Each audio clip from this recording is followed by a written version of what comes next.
5 Nights Talk'n Bama. Let Bama play. Give me Alabama to break. When somebody takes what's yours, and this is our game, it's our turn, and there's the guy's trying to take it from us, so that makes the shit personal. Yeah, baby. Oh. We in there tonight, JB. We in there tonight. JT coming live on Saturday night, talking Bama. What it do? It's your boy JB, the man of the people, live Saturday night talking Bama.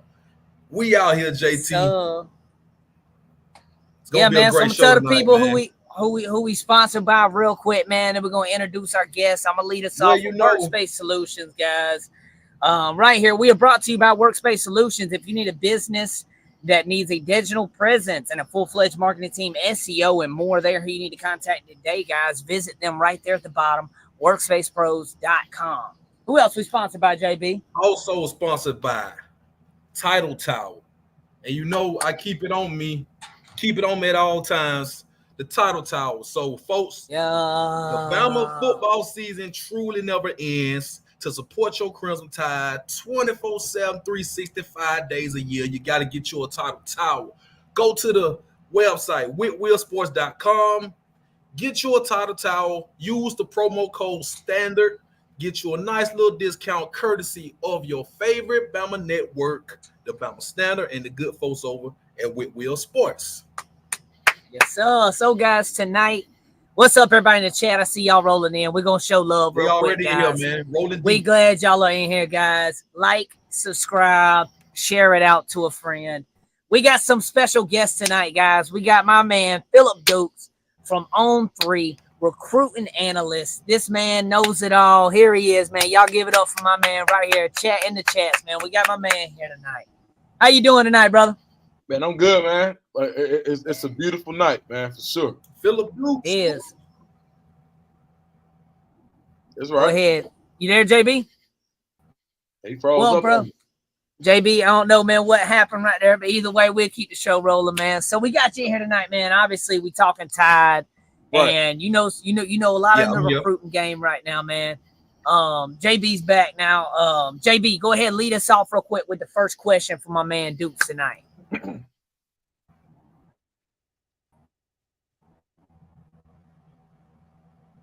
Hey, I don't know what happened. You good, JB? Yeah, you can hear me? Yeah. Did you freeze up, bro? Okay. Yeah, I think I froze up. Okay, we good. We ready to go. All right, cool. I'm gonna go ahead and lead us off, bro, and I'm gonna let you just question for you. Oh, you go ahead. For you, Dukes. Go ahead. I'm with it. Dang, I think it's internet, bro. Yeah. Like, if you're on that hotel internet, like it's 50-50. Yeah, bro, that's what it is. Yeah, man. One of my just a quick story while my man get yeah. Man, I had a big time interview with a coach probably about a month ago, and I was like traveling, and man, I get to the spot, man, and the internet is like trash. And I missed it. So I had to go back, had to double back and go get it in person. But long story short, man, like you just don't, it's a gamble, dog. You just don't never know. Like right now, I'm in Panama City. So I've been through Alabama. Far from me. Yeah, I've been through Alabama. You ain't far from you. You an hour from me, bro. I'm in the bottom. I'm in Dothan, kind of close to Dothan. Look, you went through there. Bro, look, I took a picture of Dothan High School today, bro. Yeah, bro. You rode past them today, D-High. Yeah, they got some ballers there too, bro. Yeah, look. Yeah, that's D-High. Yep. Yes, sir. You rode through. Yes, sir. So I'm from Midland City, bro, but I'm right next to it. Well, I work in Dothan and stuff, so we commute to Dothan a lot around here, man. Dude. Yeah, man, little small town. JB will be back, but I'm gonna lead us off though real quick, man, with the first question. And it's how do you feel about Kalen DeBoer and this staff and what they've done, thus far? How do you feel about that, man? Man, I think they've done an excellent job. I think that they're gonna so when Nick Saban left, like you got to look at the candidates who were set to replace him. You talk about guys like a Mike Norvell. You talk about other guys who basically in the Southeast. I think, but Alabama recruited with the national imprint, and they always went to the West Coast. So I think by getting Kalen DeBoer, you were able to get a guy who had experience recruiting in the Southeast, because when he was at Indiana, they had guys from Florida, guys from Georgia, guys from Mississippi, Dukes Knight's brother. Like, they had a lot of guys who they recruited from the Southeast. So by being able to get a guy on the West Coast who was able to kind of sell the Alabama vision nationally, I think it did wonders for the for the Crimson Tide. And then you saw it today, Chuck McDonald. Like, so he was a guy. Yes, he was a guy. I was not expecting him to go today, but he was a guy I wanted to talk about. But loved it. You guys are probably going, and we'll talk about it a little later. But that was a big recruit and a big commitment for more than one reason. First of all, he's a ball player, but when you get into modern day, it's a lot of guys. It's like the IMG of the West Coast, and they have guys every year. So, so I think when you get a guy like Courtney Morgan, like who's from the Compton area, who's really plugged in on the West Coast, who a lot of guys wanted to follow from Washington to Alabama, and I think I just think that the way the staff is currently constructed, being able to keep a guy like Freddie Roach, right? You keep a guy like Freddie. What's the running back coach name? What's my boy name? Coach G. Yeah, Coach G. Robert Gillespie. Yes. Man, when you have like those two guys, fucking Gillespie. Excuse my language. Oh, I'm sorry. Gillespie. You good, bro? You good? Well, that's Saturday Night Live. Hey, you good? Okay, it's Saturday night, baby. It's Saturday night talking Bama. 8:30 p.m. Adults out, baby. Hey, man, listen. Man, Gillespie is a beast. So by being able to keep those guys on the staff and adding that West Coast flavor, I think it just makes Alabama tougher and tougher. And you needed that because Hugh Freeze was coming with some fresh energy. So I think by being able to kind of compete, last year you saw how it went in the state of Alabama, where Alabama had been dominating. And in order to win the state, you got to have guys with fresh energy, but still have an idea of the lay of the land. And I think Alabama did a really good job. And right now they got the number 4 class overall, which I don't think anybody had on their bingo card. Oh, 24. Oh, Duke, I forgot, bro. We were 6, but getting Chuck today moved us up. Yeah. I had my daughter's birthday, and I haven't been able to like catch up a lot yet, man. I've been on my daughter's birthday party all. Yeah, man, it's been a fun day, man. Boy, I've been outside all day. But I literally was an hour late on that. I looked at my phone and said, "We got Chuck." Everybody looked at me crazy. I was like, what? But yeah, so that moved us up top 5 right there. Mia's in here. My wife's in the chat. Shout out to Mia in the chat. Shout out to Mia and Amber in the chat, sliding in right there. JB, real quick, man. Ask my boy real quick what else we was wondering what the Tide got. Before I ask you that, man, I also want to say to I know Deuce, you probably heard this. Everybody was saying Coach DeBoer wasn't going to be able to recruit in the South. So he's pretty much letting all the naysayers know I can recruit in the South as well. Yeah, I just left. I spent a lot of time with Duke Johnson at the On3 Elite function, the 2-3 day seminar or whatever they had, what we had up in Nashville. Yeah, that thing, that event, that event. They partnered us with like different guys. So one of the guys that I was with, one of the families that I was with was Duke Johnson, who's from Georgia, Dodge County, a little further up. And I already kind of knew his mom a little bit, so it's like we already had a prior relationship. But to hear him talk about Alabama and the job that was done recruiting, bro, like, man, Alabama got something going, man. Kalen DeBoer, and it's fun, right? Right. I got a good relationship with Quay Rousseau and James Smith. They came from Madhouse in Montgomery. Yeah. So Tracy Varner is one of my best friends, and from talking to those guys, to hear the difference, what the staff from Washington brought was it kind of became a little more fun and a little less business. And when I don't mean that in a bad way, it's like now you hear music at practice. I know you guys know that, but now you hear music at practice. When I went to pro day at Alabama, and I was just like, bro, it's a little lighter now, and you needed that because pressure. Yeah, right. Think about this. Nick Saban leaving, that's damn like a funeral. When he announced his retirement, it's like what the hell? Like this, nobody was expecting it then. Right. So bringing in a guy who was not afraid to say, you know what, we respect Coach Saban and the way he does it, but we're going to add a few things and still keep the Saban way. I think he was the perfect hire for Alabama, and he's gonna throw the piss out the ball, bro. Like the ball. I believe so. Yeah. So we had Alabama D-Lo Davis on last week, and he's a DB at Bama, and he talked about this offense probably putting up 40 plus easy. Talking about with that. So JB, real quick, what you got for us? So yeah, speaking of throwing the ball and quarterbacks, we landed the number 1 dual threat quarterback, Keelon Russell. Yep. 8th overall quarterback, number 47 overall player. Man, how you feeling about that? You think that's gonna be like it's the start of something great?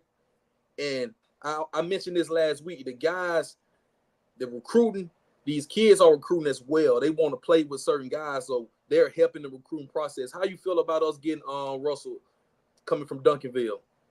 Man, I think it's huge. I think it's going to be really good for the state of Texas. Now that Texas is an SEC school, when you get a guy like Keelon Russell, he was a guy that even though that he was a late bloomer when it came to rankings, he was never a late bloomer in Texas. They knew he was the guy. Like just watching him interact with other kids from Texas and being able to have that up close view, like because and I'm gonna just give you like the real like. I didn't tell anybody who I was when I got there. I was just kicking it, regular clothes, regular whatever. And they thinking I'm a parent. So I was privy to a lot of nobody thought I worked for On3. They thought I was just like a parent. So I'm privy to conversations that a lot of guys weren't privy to. And I'm hearing the way that they reacted to him. And Keelon, one of them dudes, bro. Like I'm just telling you. So, and by the time I did talk to him, I'm like, okay, I was thinking Texas, but no, it's Bama. And I kind of started, I'm like, man, it's Bama. That's dope. So the guy he's gonna work on is Decorian Moore.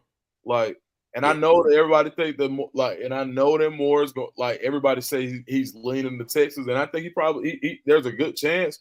But Keelon Russell gives you a chance at Moore. I don't think there was a chance previously, but I think now he gives you an opportunity.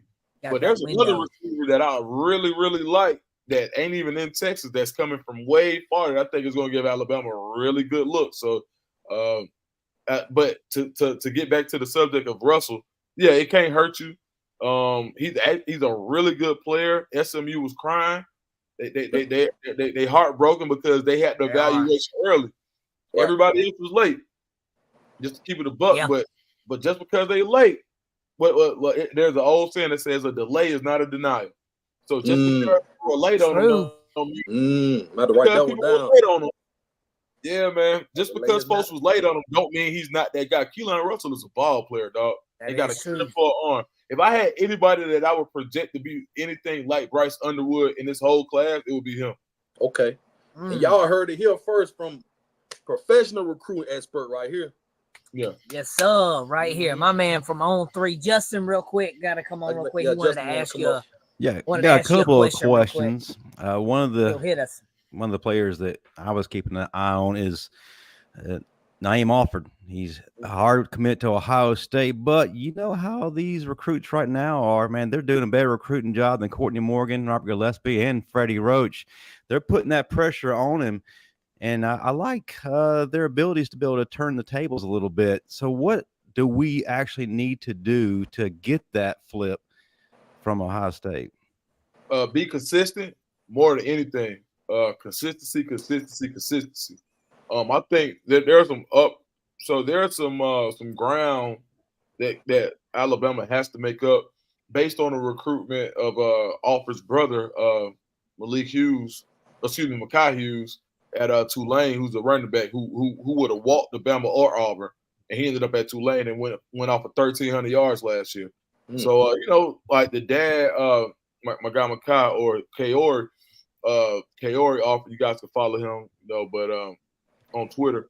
But I think I spent a lot of time with those guys last week. I think Bama and Auburn have a shot, but as far as Bama goes, his consistency, the scheme, and it's really going to be, hey, look, just keep it a buck with them. Like, listen, there aren't a lot of guys who flash like you at this time of your career. What happened with your brother? It has no bearing on who you are and how we feel about you. If your brother had the same traits that you have, you would have been recruited. and he would have been recruited the same way that you are. He just didn't have him at that age. He developed a little bit later. Now, they always knew he was a dog, but he developed a little bit later. And I'm just giving you real recruiting talk because sometimes those things play into decisions where it's like, you know what? Dang, y'all was right here and y'all ain't want my brother, you know. And I'm telling you. It makes sense. Yeah, I mean, it's part of it. It makes sense. I mean, there's humans. Like, people think these 5-star recruits are robots. Yeah, like, they're humans. Man. They have friends. People grew up with them. That's somebody's brother, somebody's son, somebody's cousin, you know, somebody's boo thing, whatever you want to call it. Like, and Justin talks about it. I mean, it's true. So Justin talks about it. Depends on where their girlfriend's going next week. But hey, that can have everything to do with it. It does. It does, man. It sure enough, bro. It does. There's some real positivity for Bama that I'll say. One, a lot of the staff that was there then isn't there now, right? True. Now, even if it's Gillespie, it's still like a lot of that. And then you think about this, man. Naeem is one of those. I'm not gonna call him generational, but as highly as he's ranked, they only come around every 2 to 3 years in that Birmingham area at that position. The last one was Kool-Aid. So somebody being recruited that high, but being a true corner, it's been a while. And this guy's a true corner. When you talk about the length he has, when you talk about the way he's able to flip his hips, when you talk about the way he drives on the ball, when you talk about his anticipation, and he's a really silly, like funny kid. But when he gets on that field, he's all a business. Totally different animal. Yeah, serious business. But I think he's a guy that Alabama, and if Alabama wants to do anything, they will also talk about what they have up front. Anybody in the defensive secondary, if I'm telling any of my nephews that play in the secondary, it's what you got up front. How much time does the quarterback have, and how can I capitalize on that? If I'm giving up 8 to 9 seconds, then guess what? Hard for you. How good I am, bro. In 10 seconds, I got to figure out everywhere that you're going. In the SEC, that doesn't happen well. No. So you're when right, you have man. a guy, so when you think about it, if I'm Alabama, I'm pitching the front seven that I'm bringing in. I'm pitching the front seven that's there now. I'm pitching the ability to develop. Ooh, that's smart. And I'm also pitching like, look at what we did at Washington with less talent. Yes. Now we were able to develop and go to a national level at Washington. So come in here and allow us to rebuild and continue on the legacy that Alabama has built. So if and listen, Dude. Look, y'all gonna get me in trouble because Auburn folks gonna be like, "Damn, Dukes, don't do all that." No, go ahead, keep going. We have a few in our chat right now. Keep going, run that. The people need to know, dude. They need to know. We do. Run it. I'm a football guy with everything, so I appreciate it. Yeah, run it, dude. I'm calling UA. You need to be our recruiting guy. I like that. We need you coming in throwing pitches out right now in the living rooms. Can I listen, son? We got this front seven. All you gotta do is guard somebody for 2.5 seconds. Can you do that? All right, cool. We'll get you in the NFL. So I'll have one more question and I'll get off of here. I feel like we're going to grab Nicholas Townsend. I feel like we're going to grab Dawson Merritt. Going to go ahead and call it. We're getting Dijon Lee. But who is somebody we really need to be looking out for? Maybe somebody who's not being talked about as much as he should. Man, Marcus Harris at Mater Dei. Wide receiver. You just got one of his teammates today. Jordan Davidson was a guy who also spoke to me at length about Alabama. And having that, like, Washington had been recruiting Harris for a long time. When I interviewed Harris, so every time I do an interview with one of these kids, one of these recruits, I talk to them and I say, hey, look, is there anything that you don't want to talk about? And I say, when we talk about schools, you tell me the guys that you want to talk about. You want to let it be known. It doesn't have to be your top 3 or top 4. Just give me 3 or 4 schools that you want to talk about that you feel really good about. And man, the first Alabama. I said, damn, but your top 5? No, Bama. Come on with it then. And if you guys can, go check out that interview. It was about we did about 4 weeks ago. I spoke to him recently, and Marcus Harris at Mater Dei is a wide receiver. And I think in this class, you guys are going to need another alpha. You're going to need somebody who's in that top echelon of guys. And when you look at the Decorian Moores of the world, look at Khalid Lockett, right now, Alabama isn't in the forefront for those type guys. But, man, Marcus Harris ain't no slouch at all. He could in any other, and I think in any other year, if there wasn't this amount of talent, he probably would be a 5-star. He could have been. He was a potential reclass candidate.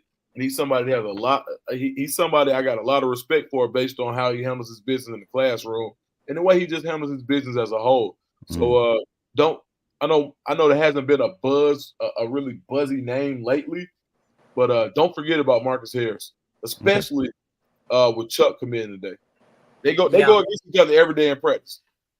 Yeah, Chuck coming in is huge today, and I want to talk about something he said. He spoke with On3, like with that, and he said, when I went to Alabama, it felt right.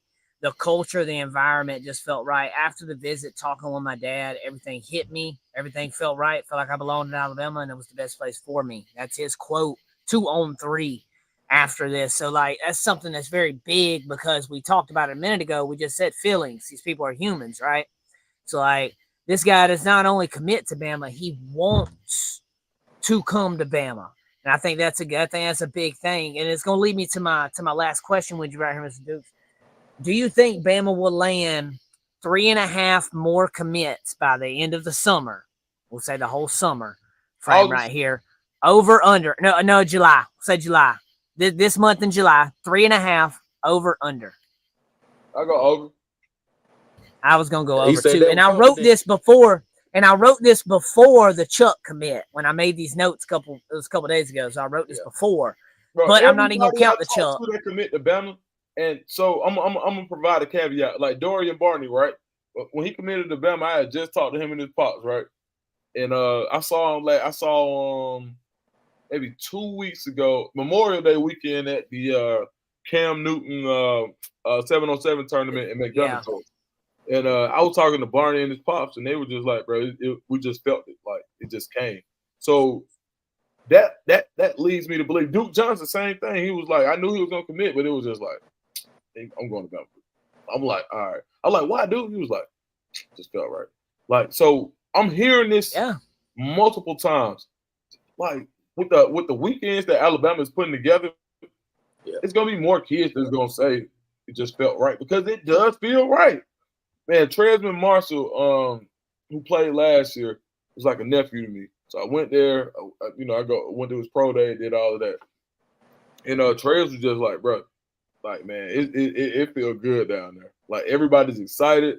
You know, you got the guys who are going to the league. You got the guys that are coming in.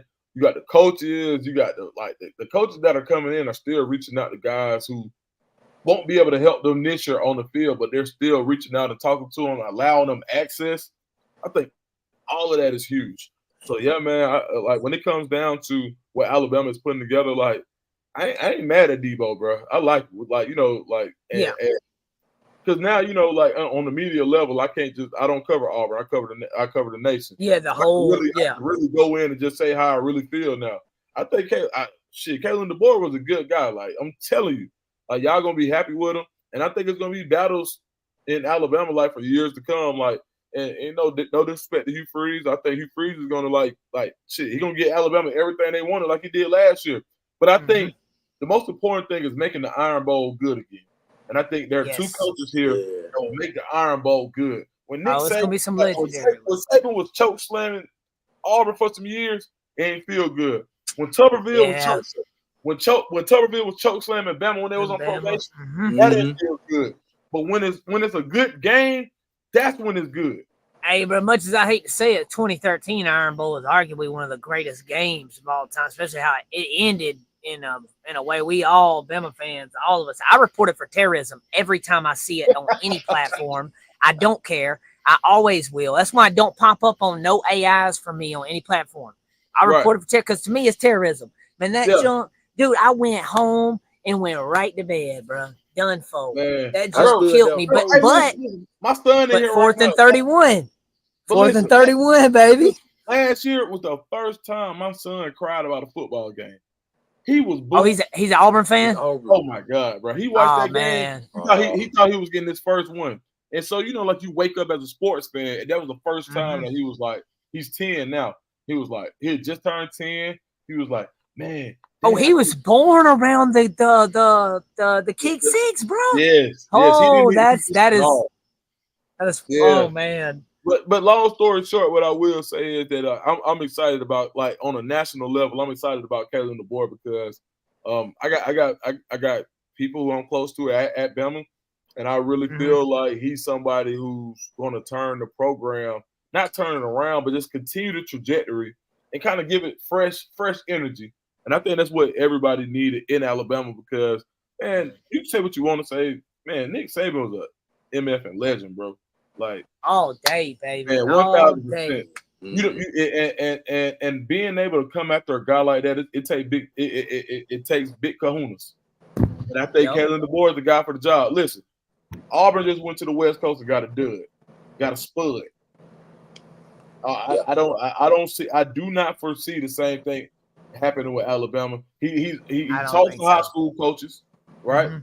He's got Courtney Morgan. Courtney Morgan talks to everybody, and he's somebody you want to talk to. I call him Baby Ross. He give you that kind of bro, we call him the Alabama Ross. Or JB. Yeah, Bama Rick Ross, baby. Yeah. Bama Rick Ross. Like, Courtney Morgan is so cool, bro. I talked to him about a month ago. Yeah. Too cool. Oh, that's dope. So I like what Alabama's putting together, man. And I can't say it. I can't say it in no more words.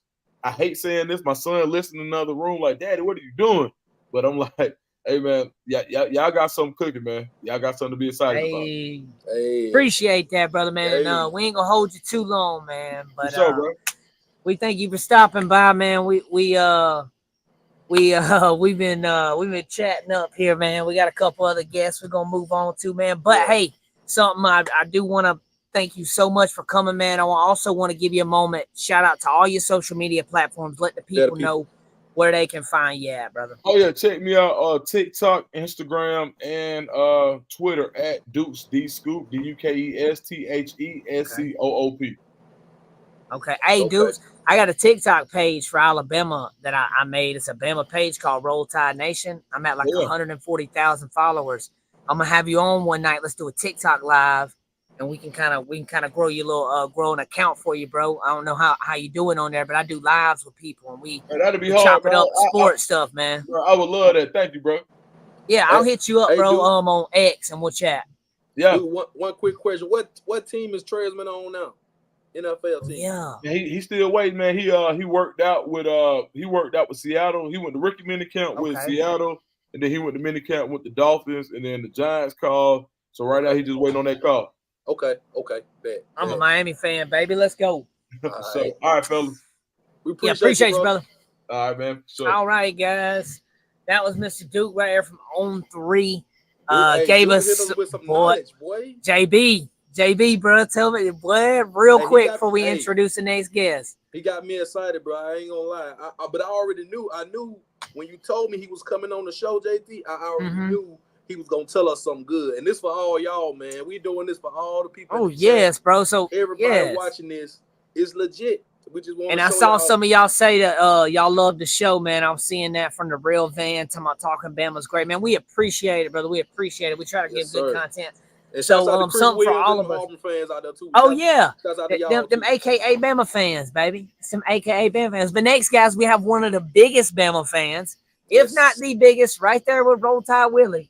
My man, my mellow Nacho Alabama. Nacho. Give it up, man, in the chat. My man Nacho. Let's go. So my man Nacho in, man. How you doing tonight? How you doing? Living the dream. Let me tell you, it is awesome. Every day is one step closer to Alabama football. That's what I'm talking about. Oh, 84 days. 84 days. Baby. Almost 83. And yeah, because we passed 6:30. So yeah, we pushing to 83 now. But yeah, man, Nacho, we glad you stopped by tonight. We got a lot of Bama fans in here. I'm a super Bama fan. JB's one. We all, diehard Bama fans. So everybody does something different. I'm a jersey guy, so I have to have a jersey on before the game or during the game. So is there something that you do before every game? Before every game, I wake up real early when the Waysider opens. The restaurant's been around for 100 years in Tuscaloosa, and that's where I go eat breakfast every morning. Hey. Of course, I'm not all dressed up in my nacho regalia, but that's where I'm eating breakfast, and that's the first thing I do. I'm always trying to make it to the Stomp, to watch the $1 Million Band start their stuff, and then I ease on in to Bryant Denny, baby. And parlay, you be all over the place, Nacho. All over the place, man. I'm always on the move. I've seen you a bunch of times. I also seen you without your gear on. I'm not gonna expose your identity. Your secrets are safe with me, not. brother. Yeah, I'm not gonna expose your identity. But I will say, man, I've been seeing you for years at the game, and I've met you a few times, and every time you always come with that energy, man. And I love that energy. You, Roll Tide Willie's coming with it. I mean, the passionate fans, that's what we need, and that's really what brings Alabama fans together, because it's the passion of doing this and the winning. We win so much. Yeah. So, but it's exciting. So I got a question for you though, brother. All right. What is the best place in Bryant Denny to watch a game inside the stadium? I walk all over I'm always in the lower bowl, and I walk all over it. And I'm usually walking along the track. I tell you, some of my favorite places, and of course everybody can't do this, but if you watch me during the game, I'm moving with the ball as it's going down the field. And my favorite place to be in Bryant Denny is down in the corner on the end zone when they make a pass. And when it works, it is phenomenal. When they throw into the corner where you're at, oh my gosh. I mean, and the player's just right there. I mean, you're like in the game. It's so fantastic. That's awesome. It doesn't happen every time, but man, when it does, it makes it so worth it. So that's the moment as a fan in Bryant Denny Stadium. That's probably the most. I've never experienced that. I ain't gonna lie, Nacho. I've never experienced, them coming at me scoring the touchdown. So I'll say that would be awesome. The best experience I had was we watched Bryce Young throw to Jameson Williams against Miami, that 95-yard touchdown he had to him. Mm-hmm. We were right behind Bryce, so I was able to see like Bryce wasn't far from me. So I was able to see that zip. It was away from it, but it was still really, really cool. But now, if that would have came to me though, that would have probably been. Oh yeah, I mean, that would have been relevant. Yeah, if you can ever work it out, man. It is phenomenal. I mean, you feel like we're gonna be up there this year, Nacho, and me and JB we gonna link up with you this year, man. Especially when we go up there. You gonna try to hang with me and go around the stadium, man? I tell you, definitely, Nacho. We gonna get some videos, some footage. We gonna do some content. We gonna yell out some roll ties. We need to get Willie. We get me, you, Willie, JB, and all of us do some skits. And Big Al. You gotta get Big Al too. And Big Al. There you go. Big Al. But he's definitely Big Al. Big Al, my dog. I don't know who's inside of Big Al, but every time Big Al see me, he show me love. That's my dog. But I'm gonna tell you this also, man. The way you float around, you always in there. Everybody, how many pictures have you taken with fans? Oh man. Thousands and thousands. I mean, probably in the tens of thousands. It is on a big game like Georgia this year. I mean, I tell you, it is probably, 1,200, 1,500. I mean, it is wild. I mean, there's times I have to literally get away and take all my stuff off and cool down. But yeah, it's just absolute madness. Because I'll get in some places and they'll be, once it starts, it's nonstop for like 20 minutes. Yep. And I'm literally being not just the guy taking a picture. I'm controlling it. I'm like, okay, your turn, and I'm doing this, and then all right, and I just keep my hammer up, and then I'm like, all right, you come on, and then like a little kid comes up, I get down, I'll set them up right. I mean, it's just so much fun, I love it, but it is exhausting, but it is a labor of love, man. Yeah. It's a good exhausting. It's a good exhausting. I've seen it happen with Willie, man, this year at 8A, dude. When Willie hit the corner, man, everybody. I even went up to him and got a little video with him, and I just knew. I was thinking then, I was like, man, dude, these people. And I thought about you, too. I was like, y'all are both, like, super fans that are well-known in the Bama community, man. Yeah. And, like, all the fans have seen y'all. The other day, man, I was looking up. I make a lot of edits. As you know, from my TikTok page, I make a lot of edits. So I was looking for some film, and when I clicked on it, the thumbnail was you in the stands at the I think it was Bama versus Kansas State. I could be wrong. I could be wrong. It was in New Orleans, Sugar Bowl. Yeah. You went to that? Okay, then it was you. Then I'm pretty sure that was the game. Yeah, because you were. It was so funny when I was at that game. I moved. I walked down and got right in front. Like $1 Million Band was on my right, and the student section was on my left, and they let me get all the way to the corner, and all the press is out on the field. They're all milling around, and all of a sudden one of them sees me, and then they all sprint run over I mean, it was like 30 of them, and they all ran over in the corner, all taking pictures of me. Do you have an actual seat? Like, do you have an actual seat, or do you just walk around the whole time? I just walk around the whole time. I tried to talk to Greg Byrne about it. I was like, look, man, I don't need a seat. I mean, let me walk in with $1 million band, because I don't sit down. I'm taking a seat from somebody else. You damn sure don't sit down. But hey, it is what it is. I know, but if I could do it, then everybody would be dressing up like a goofball so they could get into the games for free, But I love it, I always just get a nosebleed ticket and then work my way down, True. So Nacho, man, we'll say this though, man, you are a like I was saying, like a Bama legend icon when it comes to the fandom side, so you dressing the way you are is what we love. That's what I love about you, man. I love to see that passion. That's your thing. You know what I'm saying? Not every fan needs to do that. Like I said, I'm a jersey guy. When we were playing Michigan, I had 13 jerseys on when we lost. No joke. Like that's what I do. I had the video that went viral when we beat Auburn. I went crazy, punching at my TV, took my shirt off, and all that stuff. So I do like something. I'm a different type of fan. You have the fandom, the Rammer Jammer Hammer. Willie has the don't give up about nothing but the Tide. So everybody's got their own thing, man, and we love that about you. My man Justin, the final boss, somebody that personally, has a quick question for you real quick. So the final boss has been summoned to Talk'n Bama on Saturday night. Absolutely. I like to poke my head in every now and then, but Nacho, I know we've talked a lot outside of here about your experiences and whatnot. And you said earlier, living the dream. For Alabama fans, the experiences you've had have been the dreams of many. And you've lived more than we could ever even fathom, I'm sure. You've met people that we've always had on our bucket list. You've even had people that should be on our bucket list. And it's probably going to be hard to narrow it down. But what has been your favorite experience this far? Oh, well, there's been so many, I've gotten to, I got to get a picture with Coach Saban, but, I never really got to talk to him, but, I got to say Roll Tide to him, shake his hand. And I got to, it's just so much cool stuff's happened. I had an interview with Barstool Sports on the Walk of Champions, going up to the stadium. And this was early in the morning before the Texas game. And anyway, I'm sitting there and I'm talking with them. They're getting video of me riding my scooter around. And then Roman Harper comes rolling up on his scooter. And I'm like, Roman, what's up, man? And so it was just so cool. I was like, what are you doing? I said, you got a scooter now? He's like, oh, yeah, man. He's like, get around all over the place. It's just funny.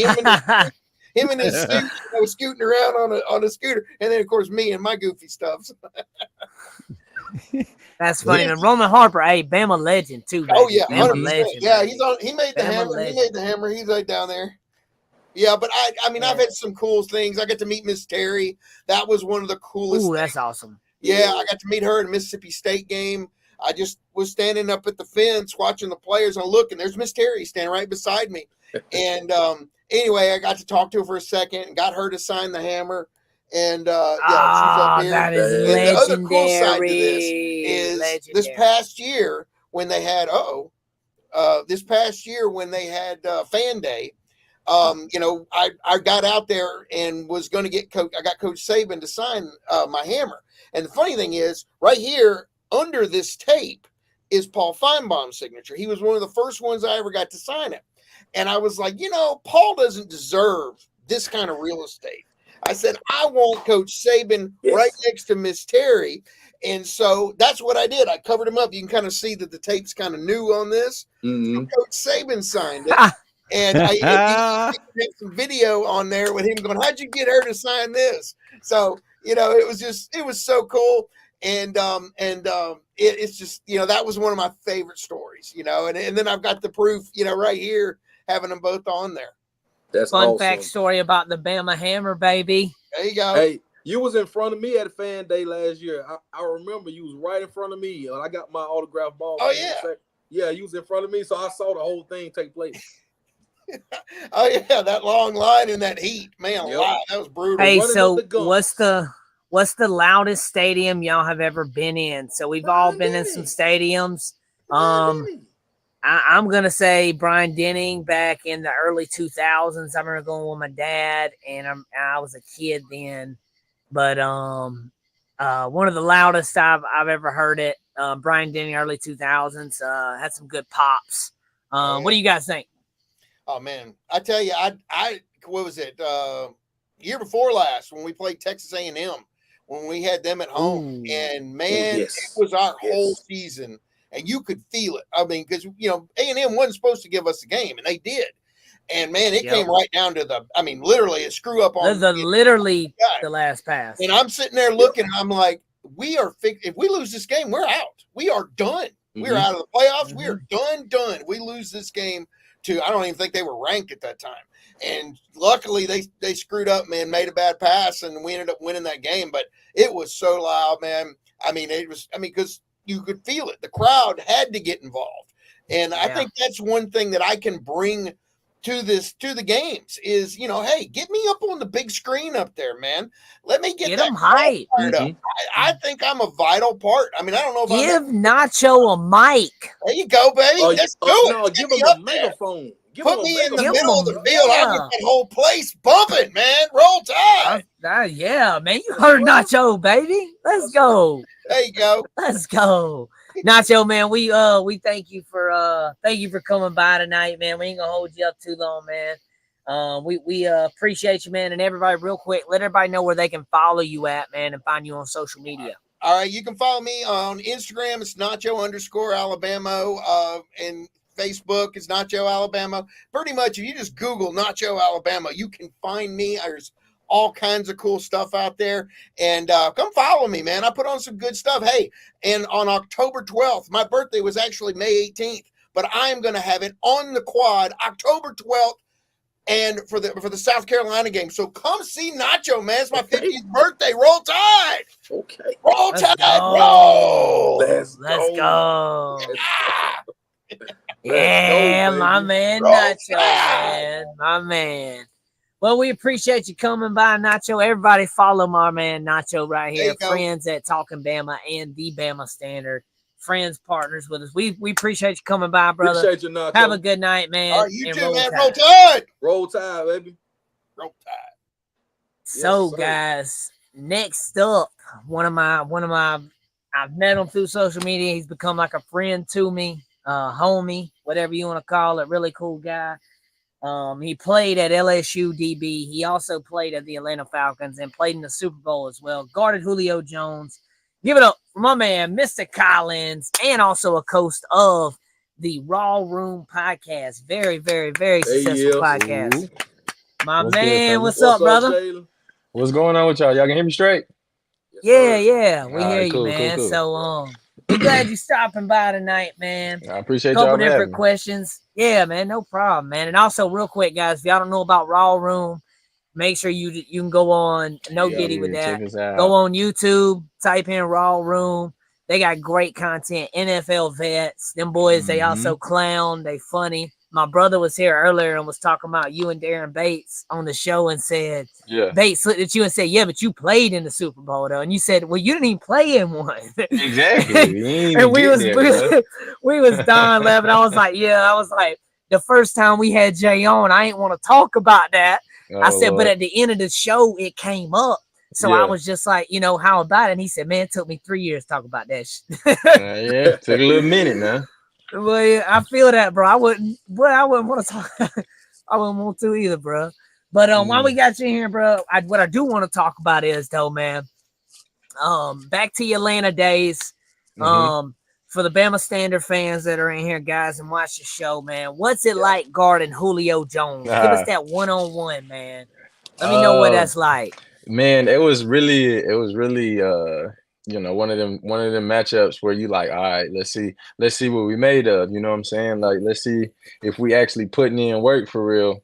I mean, it's literally, in my eyes, the two hardest people I had to guard in my career were Odell and Julio, and they were both my teammates. So luckily, you know what I'm saying, never saw them in a game or anything like that. But still, just like Julio was like a 6 inches taller Odell. You know what I'm saying? Like it was really crazy, just to like see a frame that size and him have the explosiveness and the strength and just be able to run all the routes. He can do anything, any route, and it could be a dub. So definitely one of the like more challenging matchups that I had for sure. Yeah, and for the people watching, you played with Odell at LSU. And with Julio at the Atlanta Falcons, just clarify everything. So you had a lot of practice times guarding those guys. All right. Great wide receivers, bro. Great. Talking about some legendary ones. Oh, definitely. Yes, sir. You got the DBU sweatshirt on, I see. With the you see me? Just about to real exclusive, man. You don't even see these. You can't get these nowhere. We need one in crimson and white. We need a crimson and white. No, they don't do that. They don't do that. This is only made in this color. You can't even they don't even make these no more, bro. He said it's only made in this color. Tailor-made. This was a player exclusive. LSU alumni exclusive. I know you ain't no Auburn fan. You ain't no Auburn fan, but I still got to show this one off. That 4th and 31, baby. No, don't worry. I'm gonna remind the guys. I was talking to you, and you was talking shit about the Auburn game. Don't worry, I'm gonna remind you. Yeah, let them know. Hey, but no, I will say this though. And all jokes aside, bro, when my video went viral, a lot of people came at me. An Auburn fan defended me. And not only Auburn fan defended me, he did it on a very big platform. Because when you showed the video and you was like, y'all act like this, he was like, nah, bro, this is even on both sides. He was like, this is what you do. Like, he was like, this is cordial. He was like, this ain't nothing. Like, this is what they do. Like, he was like, and I was like, yeah, bro. I mean, like, it's what we do. Like, bro, it ain't like you went out there and rolled trees with toilet paper. You didn't. You ain't do nothing crazy. Yeah, you was in. No, I'm in my I was hyped, man. Threw my shirt off, boy. Hey, I threw 47 licks at the TV and didn't hit. That's impressive. All right, that's impressive within itself.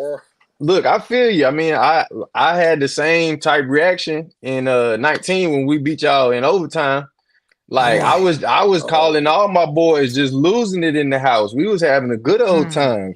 Shots up, let's go. But that was a tough one, boy. Especially when Smith caught that one stroke out, and I was like, "Oh, we're gonna come back, baby!" Now, and then I was like, "Hey, man, great game though." And that great game had the most NFL talent, I think, on one field in a college game at one time.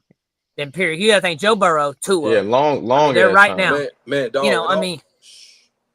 And we could break down the wide receivers that were playing in that game too. I mean, good God. I mean, that's the top 5 right now in the NFL almost, like minus Tyreek Hill and AJ Brown, but like it's some straight dogs across the board. So you being a DB real quick, man, Alabama switched over this year and Walmart's gonna run the 4-2-5 defense. So different style defense is basically a nickel in the Nick Saban version. We used to do this with Saban. Some fans don't understand this. They trip out because Saban's not there and they fear a new defense. Yeah. And I keep going over this every week. I bring this defense up for this reason. Because I want people to understand our defense is going to be just fine. Right. And the schemes with it. So as a DB, tell me real quick, what's your thoughts on a 4-2-5? Obviously, I know the scheme is going to be different versus who you play. But give me the base. How do you feel about the 4-2-5? Well, in my opinion, like if we just looking at the paper, me being a DB, I'm like the DBs are, some of the best athletes on the field, on the team. So it's like, shit, if we can get more DBs on the field, I'm happy. Cause I know them, like them there, whatever they throw at us, we gonna be straight. We got the guys that can handle it. And so as the game is changing and the rosters are changing, the body types is changing. Like this is, like a more, I guess it's a more suitable defense for if you have a bunch of tweener type guys, like between 6 foot and 6'4", and they could play off the edge or in space.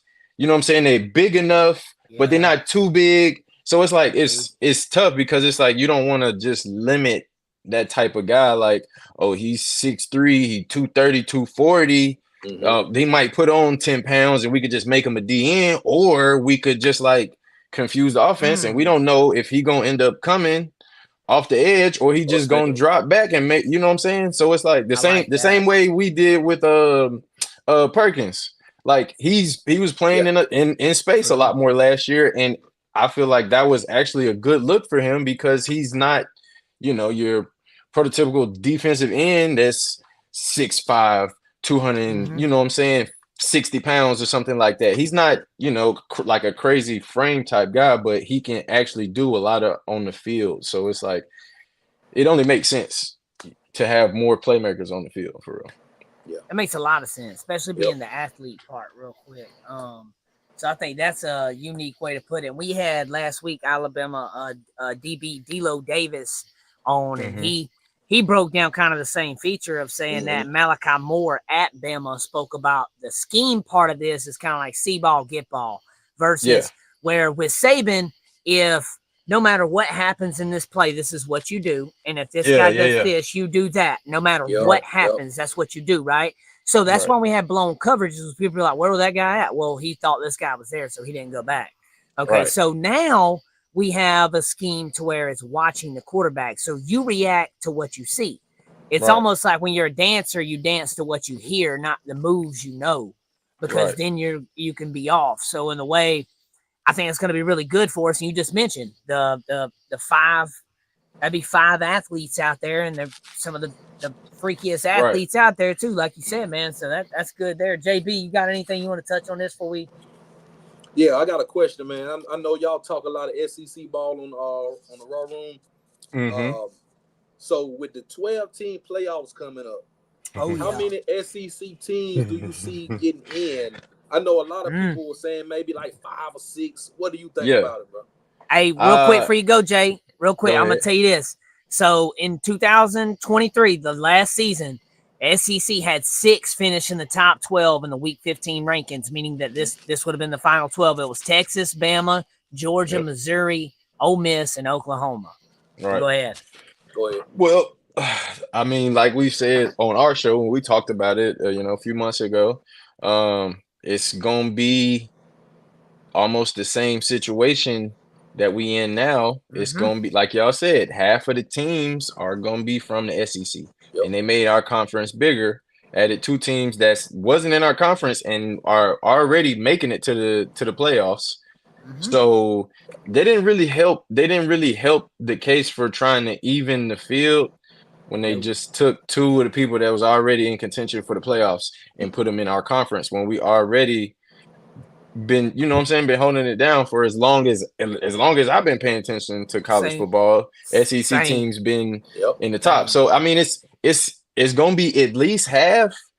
And I know they have, the rules to try to set it up to where they don't have it like that. But my only concern is like there are other schools that, have a big enough market that can, make some money shake once it gets to playoff time. But I feel like it's gonna be hard for them to do that if 7, 8 of the teams that are in the top 15 are from the SEC.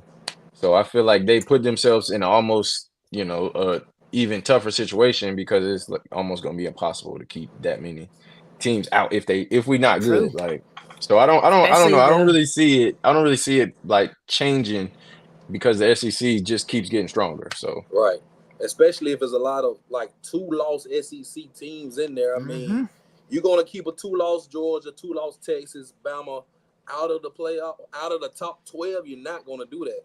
And this was my bad. I just want to say this was my thought on the same thing. Shit, we was a 3-loss team last year. Yeah, and we could have been we would have been in the 12 team. So it's like a 2-loss or 3-loss SEC team, bro. Like, yeah, we probably gonna put them in. Hey, man, depending on how the cookie crumble, you could be 8-4 and slide in that thing. Depending on what happens that year, bro. Like, it really depends. Like, and speaking on that, I was on TikTok the other night. We was having a live. We're having some debates. I threw out a scenario. I'm gonna throw it out again right here, and then you can fill in the blank here. So let's just say, and this I'm not projecting this. I'm gonna show a scenario out because of who plays who. This can happen. Bama goes 12-0. Okay. Texas 11-1. Georgia 10-2. All right. Texas drops a game to somebody. Georgia loses to Texas and Bama, but they're 10-2, right? So Bama's top 4. Okay. Yeah. Texas and Bama say, you could just say Texas runs the table, plays an SEC championship, Bama, Texas SEC championship. Whoever loses, right? Either way, they're both in, right? And then Georgia 10-2, they lost to the guys that are playing in the championship. They're in, and probably top 8, probably falling behind that loser of the SEC. And that's 3 right there automatically. That's not counting a LSU. That's going to be really good. That's not counting Ole Miss. That's going to be elite this year and sneaky good too. Missouri sleeper team. Don't count Missouri's been creeping up. Yeah, and they got that's 6. Right. And we haven't even said Oklahoma yet. That could surprise some people. And I mean, I don't want to say it. Don't forget about Auburn down there. We talked about Gus a minute ago. I mean, so it's really crazy because it's stacked.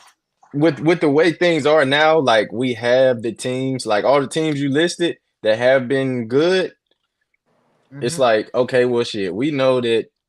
Say that's 6 teams. We know 5 of those teams is gonna be in those positions. But I'd almost put money on it now. And then we're gonna mess around and have it could literally be anybody else in that 6 or 7 spot. Like, you know what I'm saying? Like everybody got the athletes and everybody got the athletes. It just, that one player, that quarterback or coach or system, whatever it is, it's just one little key piece that, each team could damn near be in the running for the whole thing. So, Oh, and hey, you know who Chuck McDonald is? No. Have you heard about him? Well, he committed to the Tide today. I just didn't know if you knew anything about his DB. But he's a 4th-star, 9th rated in the class coming up in 2025. He's from the same high school Bryce Young played at. Really good. And that was something that Alabama's been getting a lot. Some DBs and linebackers have been coming to the Tide a lot. And I think that's unique that who DeBoer is, obviously, but getting a lot of defensive guys sliding in the door right now with commitments. And they're just saying that it feels right. They're loving the vibe and stuff. And a lot of people said DeBoer couldn't recruit. He wasn't going to be able to in the SEC. And I'm telling y'all right now, when he flipped Ryan Williams back, that I knew right then. This guy decommitted after Saban. He comes in, throws the line back out, reels them back in, gets them to come back and commit to us. And that was just a huge deal. And him sealing that deal, I was like, if he can do that, all right, I think he can get some guys in here to play. And then we just got Russell committed, #1 dual threat quarterback. That's huge flip from SMU. So Jay, real quick, man, I know you don't keep up with the Tide as much, like as much as I do, obviously, but I respect your opinion with sports, man, and you know a lot, man. So how you feeling about the Tide right now, man? Well, what I do know is what you just talked about. Everybody's kind of like, well, what's the situation gonna be? Like, who is this new guy? What is he gonna do? What is he about? And I can say that what I have been seeing around, like I did see that they flipped that quarterback from SMU.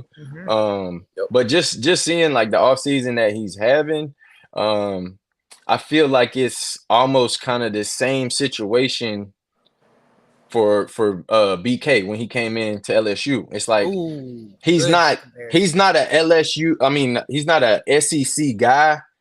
You know what I'm saying? And what we know about him doesn't really say SEC, but for him to come in and to just, kind of buckle down and get to work, and he not playing. It seemed like he's not playing no games. So it's. Kelly, I feel like it's for next year. That's what I'm saying. So it's. I feel like it's just a first impression. We like, all right, what is this? Because the SEC people that in it and know it, like. We don't play no games. We know what's good and we know it ain't. So if you come in Jay, playing around, who they compare this guy to? Russell.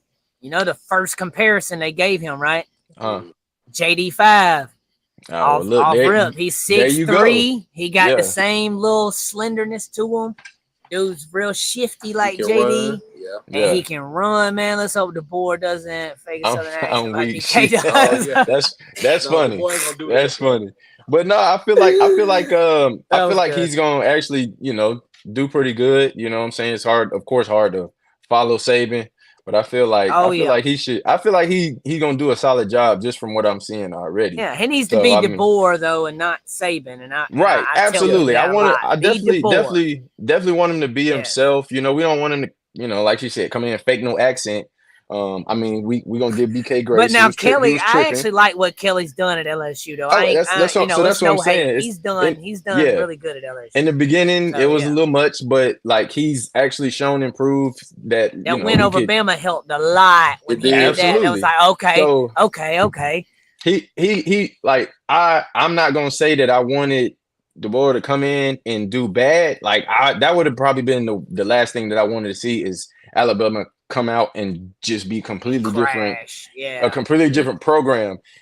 So like we want to keep the competition. I would love for it to stay LSU and Alabama at the top of the SEC consistently, and us still have that, rivalry. I think it will.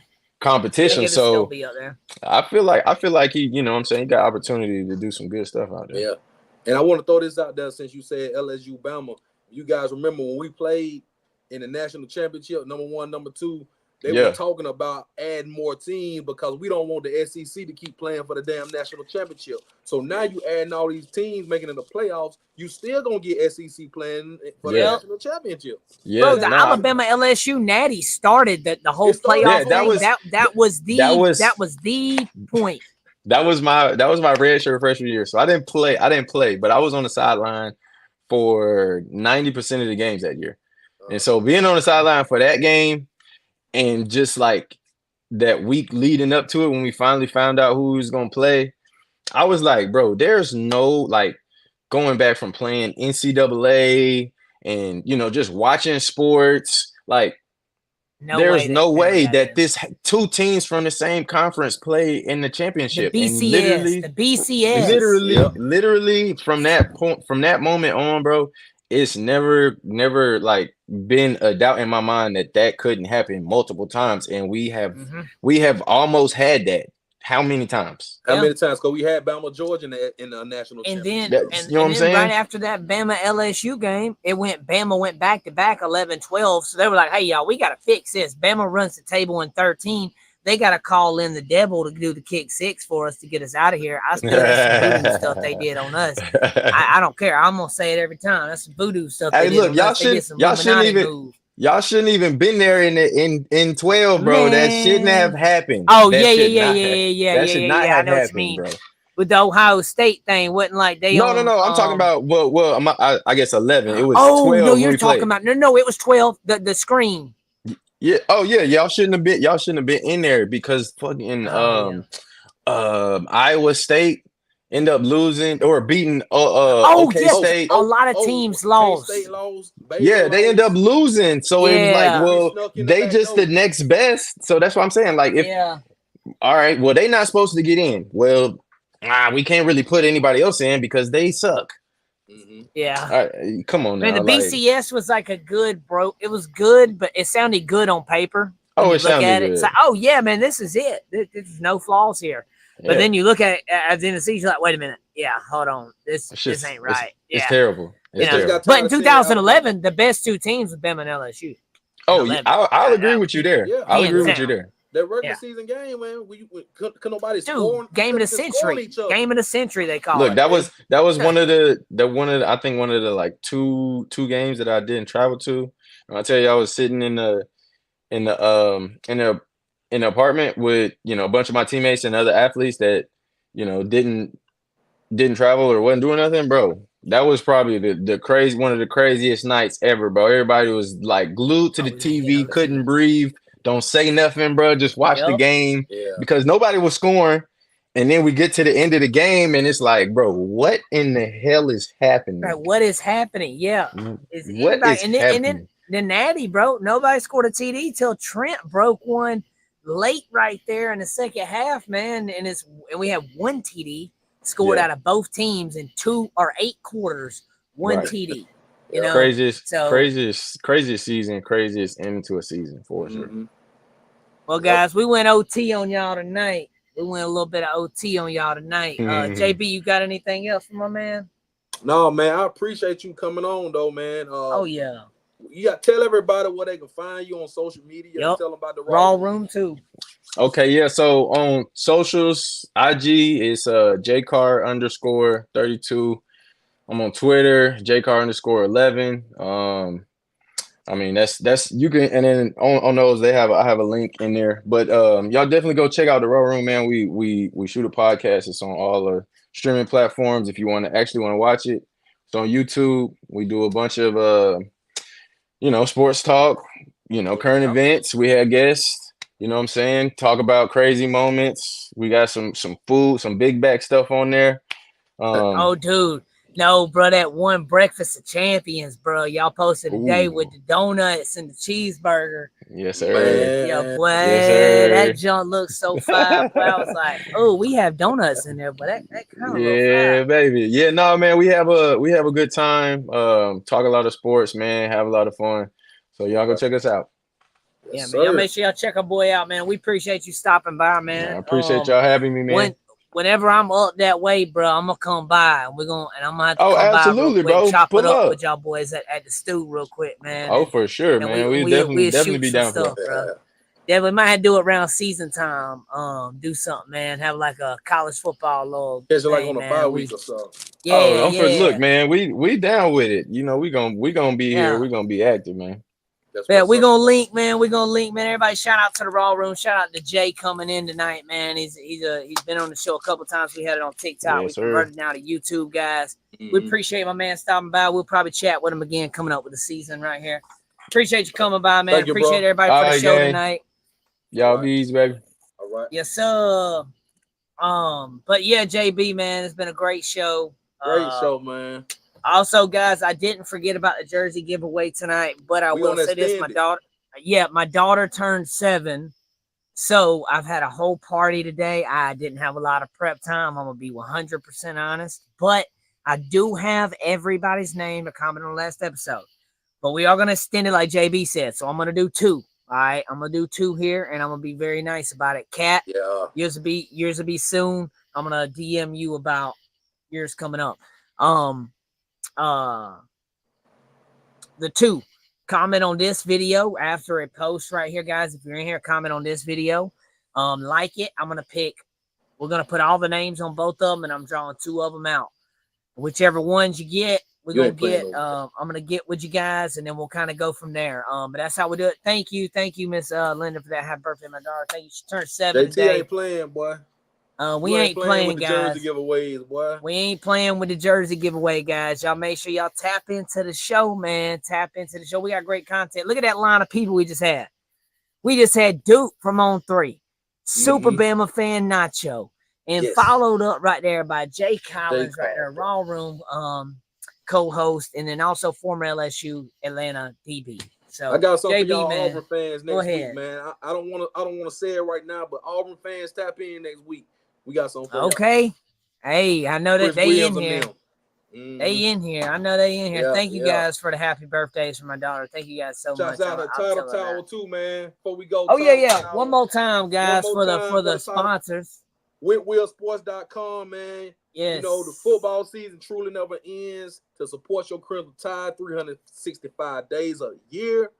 Get you a Title Tower. Go to WhitWillSports.com. Thank you, Joe. Use promo code STANDARD. Get you a nice little discount courtesy of your favorite Bama network. Yes, sir. And also, guys, Workspace Solutions, guys, if your team needs a digital presence, a full-fledged marketing, SEO, and more, these are who you need to contact today, guys. Workspace Solutions. We appreciate them and these sponsors. Also, guys, I was going to talk about something. Somebody hit me up the other day talking about the shirts, and I always wear this hat for the show. Somebody was asking me about a shirt they wanted to make for me wear the show. If you guys ever want to me to rock something for your brand or something on the show, I'll do that. DM me. I'll rock it. Yeah. Me and JB, y'all hit us up. We all for promoting stuff, man, and we'll help you guys out too. It's no biggie there, guys. And if you want to be a sponsor, holler at Justin Riley. Holler at Justin Riley, and he'll lead you in the right direction. Because yes, guys, sponsorships goes a long way. And also the views on this channel like is crazy, guys. Great exposure. So make sure you guys, if you got something that you're trying to put out like that, an event, you want something sponsored, something like that with Justin, man, tie into it, man. Right there at the bottom, right there. That's where you guys need to hit up. If you guys want to follow me on, actually, guys, I just dropped a video. Most people in the comments have seen it because I follow them on Twitter. It's blowing up right now, but it's going to be probably the video hype summer of the year of the summer, the hype video. And I'm going to make another one and double down, and it's going to be dope too. But guys, this video, make sure y'all follow me on X at IMJGlaze, and I have the video on there. It is a hype video for all hype videos, guys. Make sure that you watch this video. It is elite. It is elite. Yes. But guys, thank you. You can find me, Sports Talk with JB. Go to the YouTube channel, subscribe, Sports Talk with JB. Young_ENT_ on Twitter X, and on IG, Sports Talk with JB. So, and you find me here every Saturday night talking Bama. Every Saturday night. Yes. Every Saturday night, baby. Mention next week, guys. Something I want to mention. Former Alabama linebacker, two-time national champion, Adrian Hubbard, coming on the Bama Standard Tuesday night. Lock in. Make sure you guys are live. Lock in right now, guys. It's going to be a great one. The video is freaking awesome. Thank you so much, Lisa. Lisa saw the video. And thank you so much for that and all the great comments people have left on that. Thank you guys so much. I'm working on more videos. I'm gonna get us some more content soon, guys. Okay. And also something Raj kind of put this in my head the other day. I think I'm gonna start doing like intros, edits and stuff for people. So if you got a show, if you got a podcast, you got an event or something that you need a video commercialized for or something like that, hit me up. I've gotten really good with edits now.